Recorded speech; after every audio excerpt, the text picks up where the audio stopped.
各位朋友，艺术有没有标准呢？人心就是标准，所以1000个人的心目中呢，有1000个哈姆莱特。中国呢，动画电影的又一个里程碑牛来，这是一个神作，这是继中国动画电影哪吒创造了票房神话之后的又一个神作。牛来呢，在中国呢，现在票房呢，据不完全统计啊，有人说已经突破了1000万了。他的导演发声了。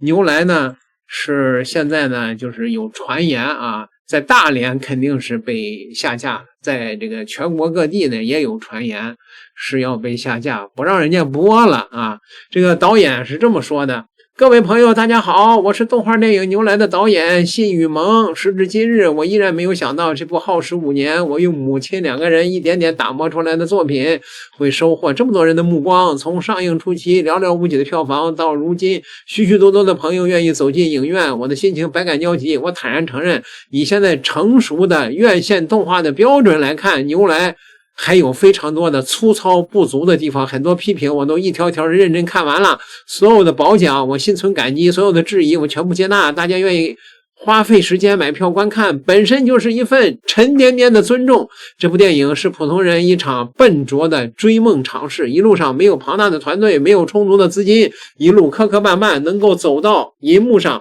已经完成了我最初的心愿。感谢每一位走进影院的观众，无论是你看完喜欢还是失望，都由衷的感谢你愿意给牛来一次机会。前路漫漫，痴心不改，我会把大家的意见记在心里，继续沉淀学习，感恩相遇，未来可期啊！这个导演可能还要拍续集啊。那么这部这个在中国的网友心目中现在热度第一的电影牛来，它到底是一个好作品还是一个烂片呢？好多的中国网友神评论说这部电影其实是一部股市的圣经。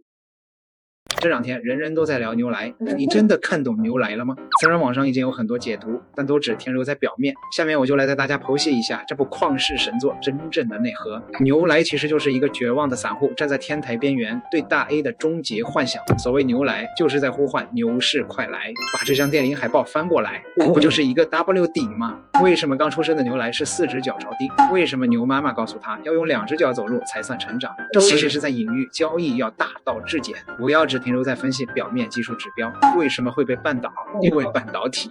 为什么牛来的好朋友叫宝拉？为什么他会对宝拉念念不忘？试问哪一个散户不想让手里的票爆拉呢？为什么不管牛群跑到哪儿，身后都一直有一群长得像狗的狼在追？因为这是汪汪队。为什么宝拉明明打跑了狼，一转头狼却变得更多了？因为在拉高出货。为什么牛要跳过溪流？因为要有流动性，跳过去了就上4000点。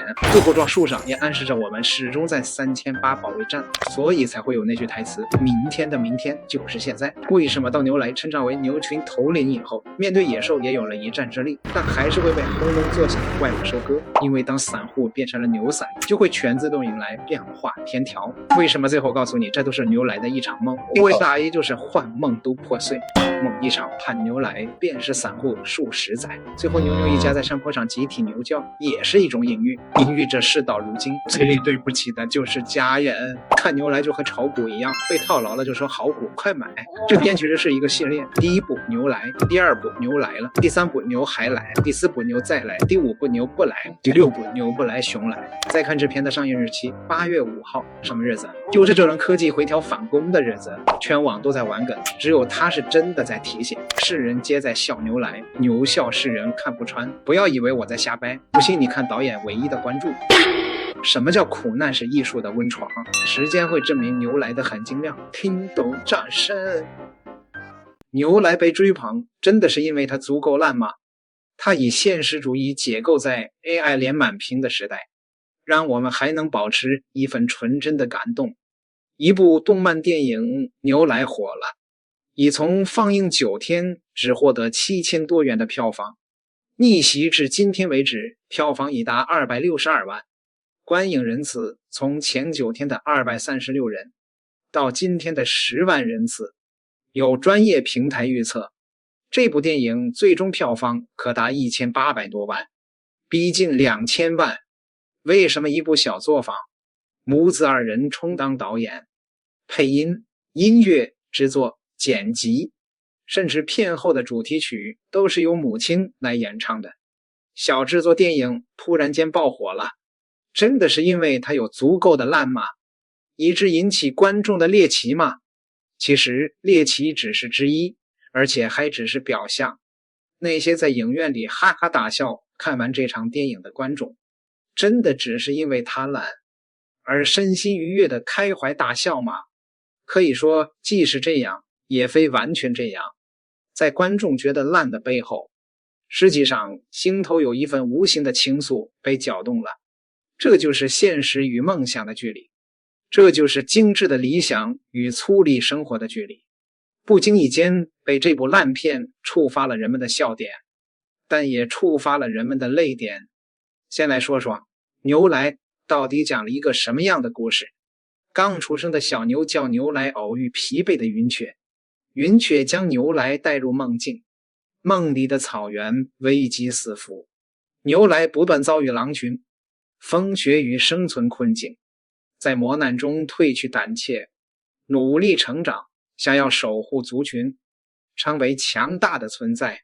可就在历经重重考验之后，梦境骤然破碎，他身旁铁轨上的火车正呼啸驶过，梦里所有拼搏、成长、建功，全部只是一场梦，一切化为虚无。这里面有着太多的隐喻，包括画风的抽象和粗粝。因为极致的人生只是少数，精致的生活也非信手拈来。大多数在都市的打拼族，他们何尝不是影片中的牛来？他们也许外表打扮的精致炫目，但他们同样却在写字楼里为一盒中午的便当，左计右算，为最佳的通勤路线做精准的推演。面对职场复杂的人际交往和业绩目标，那些白领或蓝领何尝不像梦中的牛来遇到的狼群、风雪甚至生存困境？导演把现代人的迷茫塞进牛来的梦里，然后用最丑陋的姿态解构开来给众人看。生活本来的面目从来就不是天生的活色生香。电影迟缓卡顿，它有2个预示，一个是预示着在一个急剧变化的时代，一个快速追赶的时代，我们能否可以停下自己的脚步，来等等自己的灵魂？另一个预示是，我们急着赶路的同时，别忘了回头路，我们是否可歇下脚，回望来路曾经那慢下来的时光？正如有一首歌所唱的那样，从前的日色变得慢，车马邮件都慢，一生只够爱一个人。而牛来，他特意用缓慢的画风，迟疑甚至笨拙的动作告诉众人，那一个从前慢的日子难道不值得怀念吗？虽然时代的车轮滚滚向前，正如牛来醒来后，他身旁呼啸而过的列车，梦醒了还要面对现实，观众笑过了走出影院，高架桥上车来车往，高铁穿城而过，飞机头顶呼啸，在茫茫的人潮人海中，而你是谁，而我又是谁？那个影片中孤独的牛来被众人指着，你多丑，你多笨。面对影片这头丑笨的牛，而忘记了自己的存在，而哄堂大笑。但导演要告诉众人的，其实我们每个人何尝不是个牛来，或者曾经不是个牛来。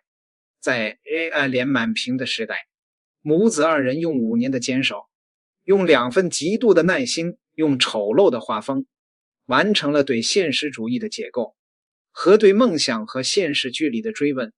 所以你在哄堂大笑后，当你站在孤独的街头想到牛来，是不是又忽然从心头升起一种莫名的酸楚？这就是这部电影带来的心灵冲击和对人性的解析。所以我还是认为牛来是部好电影。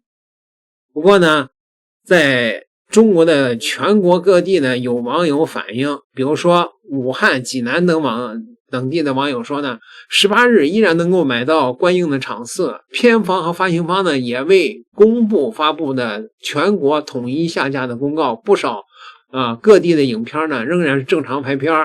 回看该片的逆袭之路堪称中国院线电影里的奇迹。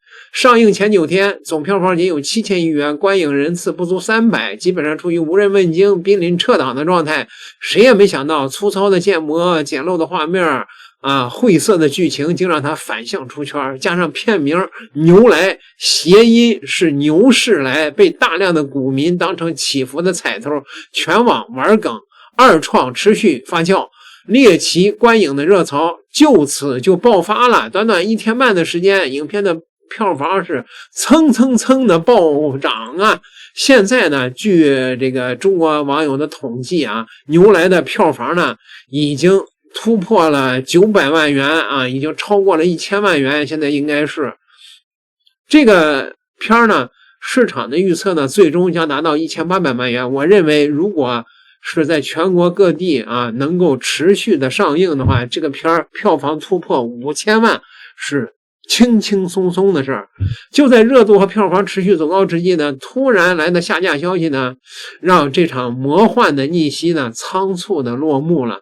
导演辛宇萌已经发文确认院线阶段落幕